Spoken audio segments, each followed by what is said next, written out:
Good morning class 12th। कैसे हैं आप? आई होप आप सब ठीक होंगे।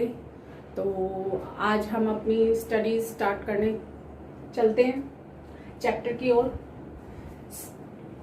आरोह भाग 2 से गद्य भाग से आज हम पढ़ने जा रहे हैं अतीत में दबे पांव। अतीत से मतलब जो बीत गया यानी भूतकाल, दबे पांव यानी कि वहां के जो कुछ रहस्य हैं, कुछ छिपी हुई चीजें हैं, वो उससे मतलब है। लेकिन पाठ पढ़ने से पहले हम लेखक ओम थानवी, इसके लेखक जो हैं ओम थानवी, उनके बारे में हम जान लेते हैं। लेखक ओम थानवी का जन्म 1957 ईस्वी में हुआ। इनकी शिक्षा दीक्षा बीकानेर में हुई। उन्होंने राजस्थान विश्वविद्यालय से व्यावसायिक प्रशासन में एमकॉम किया।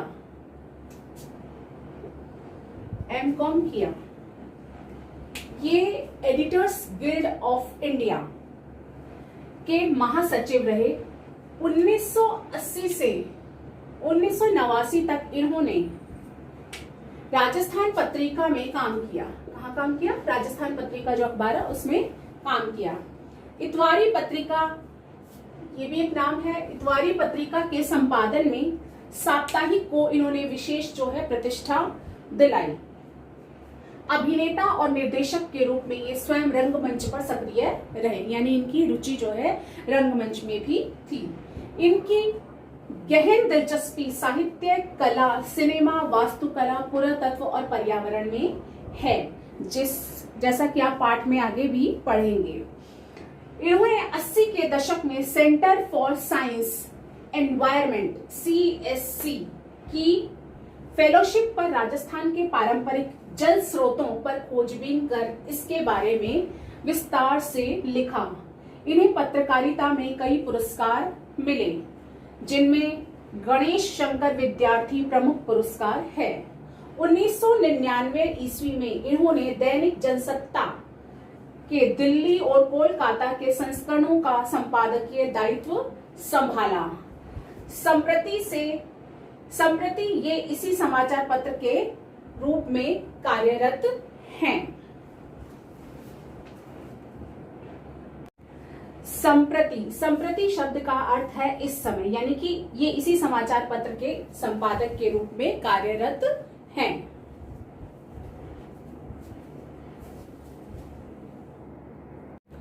पाठ का सार कुछ इस प्रकार है। इस यात्रा वृत्तांत में, ये जो पाठ है एक यात्रा वृत्तांत है, यानी कि ओम थानवी ने वहां की यात्रा की और उसे इस पाठ के रूप में आपको दिया है। इस यात्रा वृत्तांत में ओम थानवी ने दुनिया के 2 सबसे पुराने और नियोजित शहरों का विस्तार पूर्वक वर्णन किया है। मोहनजोदड़ो और हड़प्पा 2 शहर नहीं हैं, बल्कि एक समृद्ध संस्कृति के द्योतक हैं। द्योतक मतलब परिचायक हैं उनके। इन दोनों की नगर योजना सुनियोजित एवं विस्तृत थी, यानी कि पूर्ण रूप से नियोजित थी। लेखक ने इन नगरों की खुदाई से मिले सभी तथ्यों तथा सभी वस्तुओं का लेखा जोखा प्रस्तुत किया है। वे बताते हैं कि मोहनजोदड़ो का वास्तविक नाम मोहनजोदड़ो था। यह ताम्रकाल का सबसे बड़ा शहर था। यहाँ इमारतें, सड़कें, धातु और पत्थर की मूर्तियां, बर्तन, मोहरें आदि मिली हैं। मोहनजोदड़ो एक शहर होने के साथ साथ घाटी की सभ्यता का भी केंद्र था। इसकी आबादी लगभग 85,000 थी। यह नगर छोटे छोटे टीलों पर आबाद था, यानी कि छोटे छोटे वहां टीले थे, उन पर यह नगर बसा हुआ था। इसके अधूरे पायदानों पर खड़े होकर यह अनुभव किया जा सकता है कि दुनिया की सबसे ऊंची छत पर खड़े हैं, यानी कि वहां के जो पायदान बने होते थे वो अधूरे अधूरे से थे। वहां पर खड़े होकर के आप ऐसा महसूस कर सकते हैं कि जैसे आप सबसे ऊंची छत पर खड़े हैं।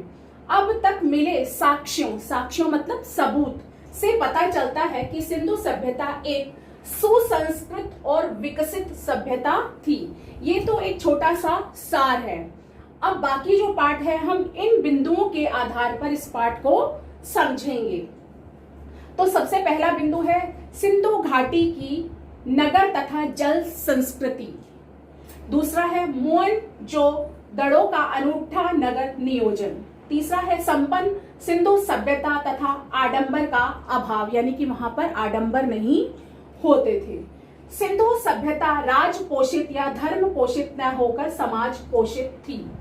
फिर है पांचवा, सिंधु सभ्यता ताकत से शासित होने की अपेक्षा समझ से अनुशासित सभ्यता थी। तो सबसे पहला पॉइंट जो है, सिंधु घाटी की नगर तथा जल संस्कृति को हम समझेंगे कि वहां की जो घाटी की नगर और जल संस्कृति यानी कि वहां की व्यवस्था कैसी थी। तो सबसे पहले है कि सिंधु घाटी की नगर योजना को देखकर आधुनिक विद्वान जो है दंग रह जाते हैं और वे वहां के भवनों, गलियों का निर्माण तथा स्नानागार, पानी आदि की निकासी की जब व्यवस्था देखते हैं तो आश्चर्यचकित रह जाते हैं कि जिस ढंग से की गई है वो व्यवस्था, वैसे कई स्थानों पर मतलब आज कहीं भी ऐसी व्यवस्था देखने को नहीं मिलती है।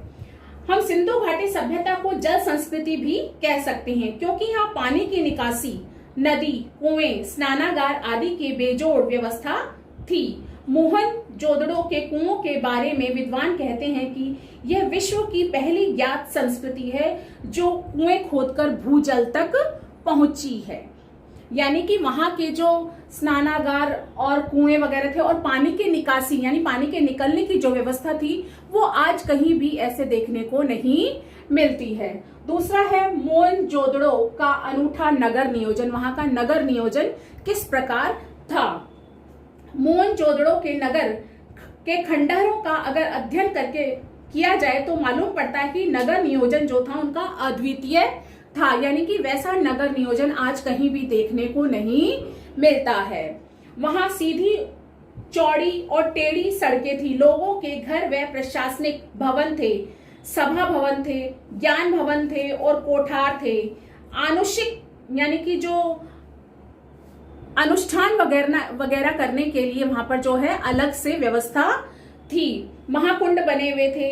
यहाँ के कुंड जो है सभ्यता के कौशल का प्रमाण है और कुंड के तीनों ओर जो है साधुओं के लिए कक्ष बने हुए होते थे। एक पंक्ति में कई जो है स्नानागार बने हुए थे और एक गली में बैलगाड़ियों के उपयोग के प्रमाण मिले हैं। यहाँ पर जो है 33 फुट लंबी सड़क मिली है। यह सड़क वहां तक जाती है जहां बाजार थे और यह सब देखकर कहा जा सकता है कि वहां का जो नगर नियोजन था बहुत ही भव्य और अनूठा था। ऐसा नगर नियोजन आज वर्तमान में यहाँ कहीं भी देखने को नहीं मिलता है। तीसरा है संपन्न सिंधु सभ्यता तथा आडंबर का अभाव, यानी कि संपन्न सिंधु सभ्यता जो है हर तरह से संपन्न सभ्यता थी और वहां पर आडंबर का अभाव, यानी कि वहां पर दिखावा, आडंबर कुछ नहीं होता था। मोहनजोदड़ो, हड़प्पा दोनों प्राचीन सिंधु सभ्यता के क्या हैं? अवशेष हैं और मोहनजोदड़ो वर्तमान पाकिस्तान सिंध प्रांत में है। इस समय जो मोहनजोदड़ो है वर्तमान में पाकिस्तान में सिंध में है, सिंध प्रांत में, और हड़प्पा जो है पंजाब प्रांत में स्थित है इस समय। यह 200 हेक्टेयर क्षेत्र में फैला हुआ है। संपूर्ण शहर की वास्तुकला की दृष्टि से यह नियोजित है। वहां पर भवनों, नालियों, विभिन्न वस्तुओं, मकानों में से जो अवशेष मिले हैं वे उस काल की जो है बहुत ही अत्यंत ही संपन्न सभ्यता की ओर इशारा करते हैं। विकसित संपन्न सभ्यता होने के साथ ही यहाँ के महलों व धर्म तंत्रों के प्रतीक, मंदिरों, मूर्तियों आदि में कोई दिखावा नहीं है। यहाँ पर राज व्यवस्था भी थी और धार्मिक अनुष्ठान भी होते थे, लेकिन वो पूर्ण तरह से आडंबर रहित हुआ करते थे, यानी उनमें कोई दिखावा नहीं होता था। फिर है सिंधु सभ्यता राज पोषित या धर्म पोषित न होकर समाज पोषित थी, यानी कि वहां की जो सभ्यता है राज पोषित यानी राजाओं द्वारा पोषित नहीं होती थी, धर्मानुयायियों द्वारा पोषित नहीं होती थी, बल्कि समाज द्वारा पोषित होती थी। तो सिंधु सभ्यता प्राचीन सभ्यताओं मुख्यतः राजाओं के संरक्षण की कला का विकास दिखाई देता है।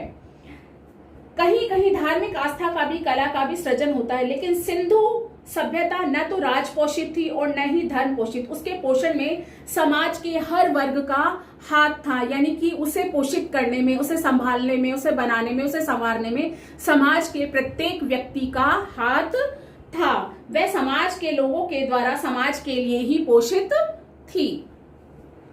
फिर है सिंधु सभ्यता ताकत से शासित होने की अपेक्षा समझ से अनुशासित थी, यानी कि वहां पर जो था ताकत का शासन नहीं चलता था बल्कि समझ का अनुशासन चलता था। समझ से वो सभ्यता जो थी अनुशासित थी कि पुरातत्व के चिन्हों को देखकर मोहनजोदड़ो और सिंधु सभ्यता के वहां जो भी चिन्ह मिले उनसे ज्ञात होता था कि वह एक शिष्ट व विकसित सभ्यता थी।